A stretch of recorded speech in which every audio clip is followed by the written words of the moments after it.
Number one అంటారు. అసలైన number one Gurukashi university.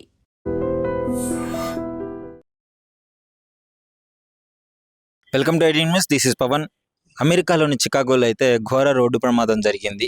So అమెరికాలో జరిగితే ఇక్కడ ఎందుకు చెప్తున్నానంటే, అక్కడ చనిపోయిన మహిళ మనకు తెలంగాణకి చెందిన మహిళగా గుర్తించారు. సో ఆమె పై చదువుల కోసం అమెరికా వెళ్ళింది. సో అక్కడ రాత్రిపూట యాక్సిడెంట్ అవ్వడంతో ఈ విషయం అయితే వెలుగులోకి వచ్చింది. సో ఆమె దుండిగల్లోని గండిమైసమ్మ ప్రాంతంలోని బాలాజీ నగర్కి చెందిన మహిళగా గుర్తించారు. సో ఆమె అక్కడే నివసిస్తున్న శ్రీనివాసరావు గారి కూతురు. సో శ్రీజ 23 సంవత్సరాల ఆమె పై చదువుల కోసం అమెరికాలోని చికాగోకి అయితే వెళ్ళడం జరిగింది. సో గత కొద్ది కాలం క్రితమే ఆమె వెళ్ళింది. సో మంచిగా చదువులు కంప్లీట్ చేసుకుంటుంది, చదువుకునే ఉంటుంది.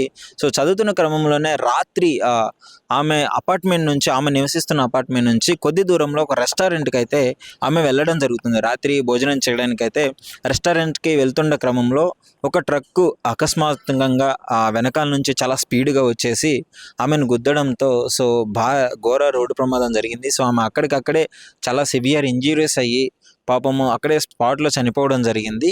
సో ఆ తర్వాత హాస్పిటల్కి తీసుకుపోయినా ఉపయోగం లేకుండా పోయింది.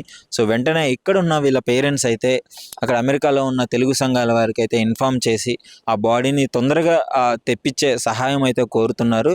సో ఇది చాలామంది అమెరికాలోనే కాదు పలు దేశాల్లో చదువుకోవడానికి వెళ్ళి ఈ మధ్య కాలంలో మనం ఎక్కువగా వింటున్నాము, గన్ ఫైర్కి చనిపోయారని చెప్పేసి, లేదా ఇక్కడ యాక్సిడెంట్లు అయ్యి చనిపోవడం అని చెప్పేసి.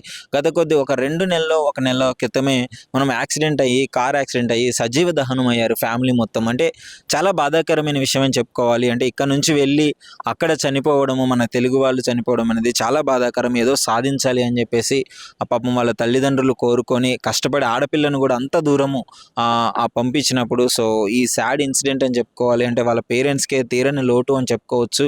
సో చాలా బాధాకరంగా అనిపిస్తుంది. ఇప్పుడు ఆమె బాడీని అయితే మృతదేహాన్ని అక్కడ నుంచి ఇక్కడికి తెప్పించే ప్రయత్నం అయితే తొందరగా తెప్పించే ప్రయత్నం అయితే చేస్తున్నారు. దీనికి సంబంధించి అక్కడ తెలుగు సంఘాల వాళ్ళ సపోర్ట్, ఇక్కడ నుంచి మన గవర్నమెంట్ సపోర్ట్ కూడా కావాలని చెప్పేసి వాళ్ళ పేరెంట్స్ అయితే కోరుతున్నారు. సో శ్రీజ 23 సంవత్సరాలు, చిన్న వయసు, ఎంతో సాధించాలి అనే తపనతో అదర్ కంట్రీస్కి వెళ్ళి చదివి గొప్పగా ఏదో చెయ్యాలి అని అనుకుంది. బట్ చాలా సాడ్ ఇన్సిడెంట్ ఇది, దుర్మరణం చెందడం జరిగింది.